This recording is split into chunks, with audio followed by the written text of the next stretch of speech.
Hey guys, Nawaz from nerdhunter.com और ये है star Wars the Clone Wars animated series का कंप्लीट रिकैप। शुरू करने से पहले फुल डिस्क्लेमर, ये वीडियो स्टार वॉर्स के नए फैंस को थोड़ा कंफ्यूजिंग लग सकता है क्योंकि इसमें बहुत सारे आइकॉनिक कैरेक्टर्स के नाम हैं। मैं सजेस्ट करूंगा कि अगर आपके पास टाइम हो तो पहले मेरा स्टार वॉर्स कंप्लीट रिकैप वाला वीडियो देखना और फिर इस वीडियो को देखना। तो रिपोर्ट्स के मुताबिक द मैंडलोरियन सीजन 2 में अशोका टैनो ऑफिशियली अपना लाइव एक्शन डेब्यू करने वाली है। अशोका के बारे में डिटेल में जानना है तो उसके लिए द क्लोन वॉर्स के बारे में सब पता होना चाहिए और यही सबसे बड़ा रीजन है इस वीडियो को बनाने का। पहले 6 सीजन को फटाफट निपटा लेंगे और बस इसके 7th सीजन को थोड़ा डिटेल में एक्सप्लेन करेंगे क्योंकि वो ज्यादा इंपॉर्टेंट है। The Clone Wars Star Wars के episode 2 the Attack of the Clone और एपिसोड 3 रिवेंज ऑफ सिथ के बीच की कहानी है।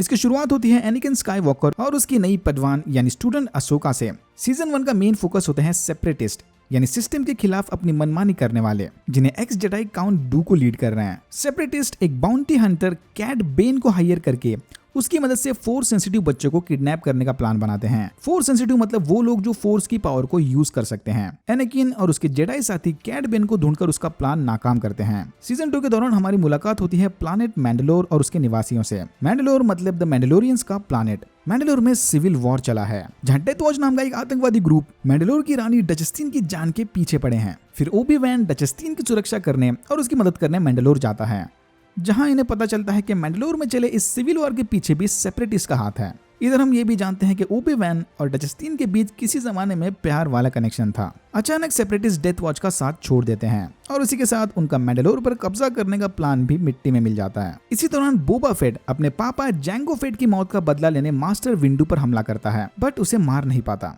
जस्ट इन केस अगर आप भूल गए हो, विंडू ने इधर उसके बाप को मारा था। अगेन, अगर ये कैरेक्टर्स के नाम कंफ्यूजिंग लग रहे हैं तो पहले जाकर मेरा कंप्लीट स्टार वॉर्स वाला रिकैप देख लेना। सीजन 3 के दौरान हम देखते हैं कि मैंडलोर में जबरदस्त करप्शन चला है, जिसकी वजह से यहाँ के निवासियों के खाने पीने के तक वांदे हो गए। फिर अशोका अपने साथियों की मदद से करप्शन की जड़ का पता लगाती है। एनाकिन, ओबी-वैन और अशोका एक प्लानेट पर जाते हैं जहां उनकी मुलाकात होती है फोर्स के 3 रूपों से, the father, the son and the daughter. Son होते हैं dark side of the force का रूप, डॉटर होती है light side of the force का रूप और फादर होते हैं लाइट साइड और डार्क साइड के बीच वाले बैलेंस का रूप। फादर फिर एनाकिन को उसकी जगह लेने का न्योता देते हैं, बट वो मना कर देता है। इसके बाद फोर्स में बने उतार चढ़ाव के कारण फादर, डॉटर और सन तीनों मारे जाते हैं। ये स्टोरी आर्क काफी इंटरेस्टिंग है, जरूर देखना टाइम मिले तो। सीजन 3 के एंड में एक छोटे से आर्क में हमारी मुलाकात होती है च्यूबाका से, जो कुछ जेडाइस के साथ एक मून पर फंसा था, बट फिर उसका कैप्टन टार्फल उन्हें वहां से बचा लेता है। इसी सीजन में चले एक और साइड आर्क के दौरान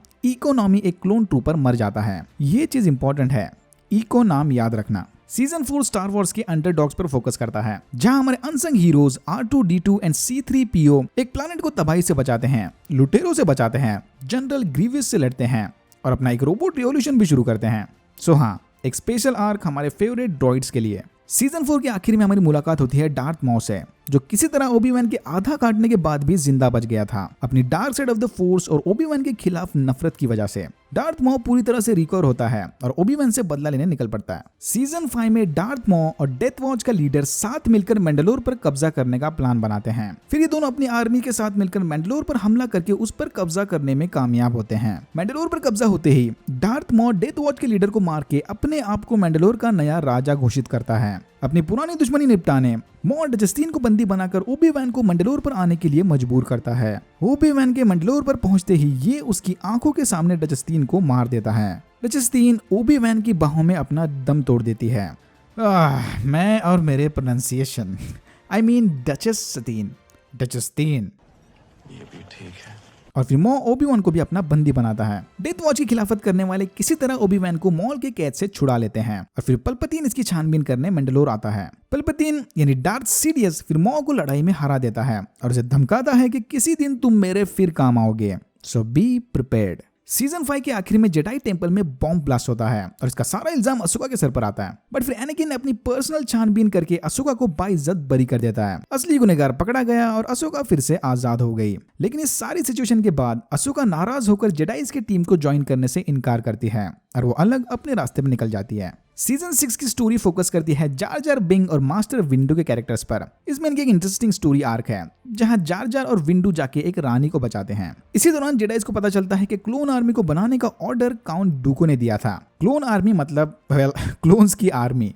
क्वाई-गॉन जिन का फोर्स घोस्ट फिर मास्टर योडा से टेलीपैथिक कम्युनिकेशन के जरिए बात करता है और योडा को प्लैनेट दगोबा जाने के लिए कहता है। यस, ये वही प्लैनेट है जहां लूक स्काईवॉकर योडा से मिला था। क्वाई-गॉन फिर योडा को बताते हैं कि अगर तुम्हें भी मेरी तरह मरने के बाद अपनी कॉन्शियस को जिंदा रखना है तो जाकर ओरिजिन ऑफ ऑल लाइफ के फोर्स पंडितों से मिले। योडा को अगर इस हुनर में माहिर होना है तो उन्हें इन फोर्स पंडितों के 3 इम्तिहानात पास करने पड़ेंगे। फिर इनके तीनों इम्तिहान में पास होने के बाद योडा क्वाई-गॉन जिन के कॉन्शियसनेस के साथ मिलकर अपनी मौत की बाद वाली जिंदगी की ट्रेनिंग शुरू करते हैं। सीजन 7 की शुरुआत होती है प्लैनेट एनाक्सिस से, जहां जेडाइज और एडमायरल ट्रेंच के बीच लड़ाई चली है। लड़ाई के दौरान एनाकिन और विंडू भाप लेते हैं कि ये सेपरेटिस्ट ड्रॉइड्स हमेशा ही इनसे एक कदम आगे होते हैं, मानो कोई इन्हें पहले से ही जेडाइज के सारे प्लान्स की खबर पहुंचा रहा है। फिर कैप्टन रेक्स और कोडी बैड बैच नामी एक bad S clone commando group के साथ मिलकर इस बात की छानबीन करने निकलते हैं। रेक्स और उसकी टीम सेपरेटिस्ट कमांड सेंटर पर हमला करके उनके सिग्नल को ट्रैक करने की कोशिश करते हैं। यहाँ रेक्स को लगता है कि शायद सेपरेटिस्ट इको की मदद से जेडाइज के प्लान का पता लगा रहे हैं। सीजन 3 वाला इको याद है ना?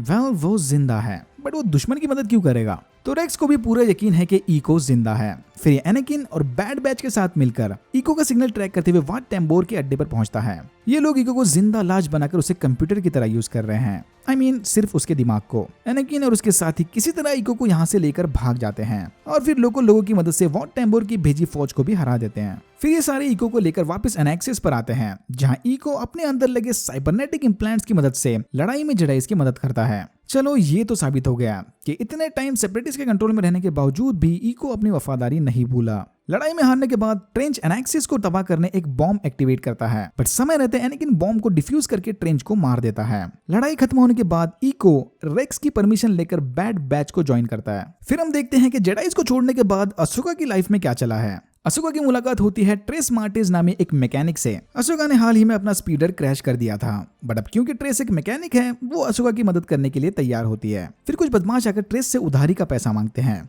वो पैसा जो इसकी बहन राफा ने उधार लिया था। फिर ये बदमाश दोनों लड़कियों के साथ जबरदस्ती करने लगते हैं, बट ये दोनों इन्हें वहां से मारकर भगा देते हैं। अशोका फौरन समझ जाती है कि ये राफा थोड़ी झोलर बंदी है। ट्रेस का सपना है कि वो अपनी प्राइवेट शिप सिल्वर एंजर की पायलट बन जाए। ये सालों से अपनी शिप को बनाने में लगी थी, बट राफा अपनी बहन को बहला फुसला कर उसे और उसकी शिप को अपने झोल वाले कामों में इस्तेमाल करने के लिए मजबूर करती है। ट्रेस के कहने पर राफा अशोका को भी अपने साथ इस मिशन पर लेकर जाती है। तो बेसिकली ये लोग एक स्मगलिंग असाइनमेंट पर काम कर रहे हैं। इन्हें प्लैनेट कैसल से स्पाइस नामी ड्रग को उठाना है और प्लैनेट ओबडाया पर ले जाकर पाइक सिंडिकेट्स को डिलीवर करना है। ये लोग बिना किसी प्रॉब्लम के कैसल से स्पाइस की शिपमेंट लेकर ओबडाया के लिए निकलते हैं, बट रास्ते में अशोका राफा को पिन मारती है। वो अच्छे से जानती है कि ये पाइक सिंडिकेट्स किस टाइप के लोग हैं। वो उनसे स्पाइस तो ले ही लेंगे, साथ ही साथ उनकी शिप पर भी अपना कब्जा कर लेंगे। ये सुनते ही अपने प्यारे शिप को बचाने के चक्कर में ट्रेस स्पाइस के शिपमेंट को हाइपर स्पेस में फेंक देती है। सत्यानाश। ये लोग पाइक से मिलकर उन्हें फंसाने की कोशिश करते हैं कि हमें नहीं पता ये डब्बे खाली कैसे हैं, बट फिर पाइक सिंडिकेट्स इन्हें पकड़कर अपना बंदी बना लेते हैं। खुद भी पकड़े गए, स्पाइस भी गया और सिल्वर एंजल भी गई। यहाँ ट्रेस और राफा अशोका को बताते हैं कि उनके पेरेंट्स एक एक्सीडेंट में जेडाइज के हाथों मारे गए थे, मतलब इंटेंशनली नहीं, बट वो एवेंजर्स वाला सीन। हमको तो बस विलन को पकड़ना है, बाकी दुनिया और लोग गए भाड़ में। अशोका चुपके से अपनी फोर्स पावर की मदद से इनकी वहां से भागने में मदद करती है, चुपके से, क्योंकि वो अभी नहीं बता नहीं सकती कि वो भी कभी जेडाइज का हिस्सा थी। बट ये तीनों भागने में नाकाम होते हैं और फिर से पाइक सिंडिकेट्स के कब्जे में आते हैं। दूर खड़े 3 मैंडलोरियंस ये सारा सीन देख रहे थे। फिर पाइक्स और इनके बीच एक डील होती है। पाइक्स अशोका को बंदी बना लेंगे, ट्रेस और राफा जाकर खोए हुए स्पाइस को लाएंगे और इसके बदले अशोका को छुड़ा लेंगे। बट इन दोनों के वहां से जाते ही अशोका चुपके से पाइक्स पर हमला कर देती है और सारे एरिया में बम लगाती है। इसी दौरान इसे पता चलता है कि पाइक्स डार्थ मॉ के साथ मिलकर काम कर रहे हैं, जो फिलहाल प्लैनेट मैंडलोर पर है। दूसरी तरफ राफा और ट्रेस किसी तरह जुगाड़ लगाकर पाइक्स का स्पाइस चुराकर उसे लेकर अशोका को छुड़ाने जाते हैं, बट वापस आते ही इन्हें पता चलता है कि अशोका एक जेडाई है। अशोका के लगे उन बम की मदद से ये तीनों वहां से भागने में कामयाब होते हैं, बट वापसी के दौरान वो 3 मैंडलोरियन इनका पीछा करते हुए इनकी प्लैनेट पर आते हैं, मतलब कोरोजान पर। ये तीनों पहले डेथ वॉच का पार्ट थे, बट अब डार्थ मॉ की वजह से अपने ही प्लैनेट को खो चुके हैं। फिर इनकी लीडर बो कटान मैंडलोर पर कब्जा वापस लेने अशोका से मदद मांगती हैं, क्योंकि डार्थ मॉ इसका भी दुश्मन है। सटीन बो कटान की बहन थी, इसीलिए उसे अब मॉ को हराकर अपनी बहन की मौत का बदला लेना है। अब बो कटान ने अपनी बहन के खिलाफ जाकर डेथ वॉच को क्यों ज्वाइन किया था, वो लंबी कहानी है। अशोका इसका ऑफर एक्सेप्ट कर लेती है और दोनों बहनों को फाइनल गुड बाय बोलकर वहां से चली जाती है। अब हम एंटर करने वाले हैं सीजन 7 के फाइनल आर्क में। ये बहुत इंपॉर्टेंट है। अशोका और बो कटान ओबी-वैन और एनाकिन से मिलकर उन्हें डार्थ मॉ के बारे में बताते हैं। इन्हें मैंडलोर को मॉ से आजादी दिलाने जेडाइस की मदद चाहिए। एनाकिन इनकी मदद करने के लिए तैयार भी होता है, बट तभी इन्हें पता चलता है कि जनरल ग्रीवियस ने प्लैनेट कोरोजांट पर हमला कर दिया और फिर ये डिसाइड होता है कि रेक्स, जो अब कैप्टन से कमांडर बन गया है, क्लोन ट्रूपर्स की एक फौज लेकर अशोका के साथ मैंडलोर जाएगा। बो कटान मैंडलोर के करप्ट प्राइम मिनिस्टर एल्मेक को पकड़ लेती है, तो दूसरी तरफ अशोका कुछ क्लोन ट्रूपर्स के साथ मॉ को पकड़ने के चक्कर में उसी के बिछाए जाल में फंस जाती है। फिर अशोका और मॉ के बीच लाइट सेबर ड्यूल होती है, बट इससे पहले कि और क्लोन ट्रूपर्स वहां पर आए, मॉ उधर से भाग जाता है। बट जाने से पहले मॉ ने अशोका के सामने डार्थ सीडियस का नाम लिया था। अशोका फौरन ये बात ओबी-वैन को बताती है। सरप्राइजिंगली काउंट डूकू ने भी मरने से पहले यही नाम लिया था। डार्थ सीडियस ही वो सिथ लॉर्ड है जिसने क्लोन वॉर्स की शुरुआत की थी।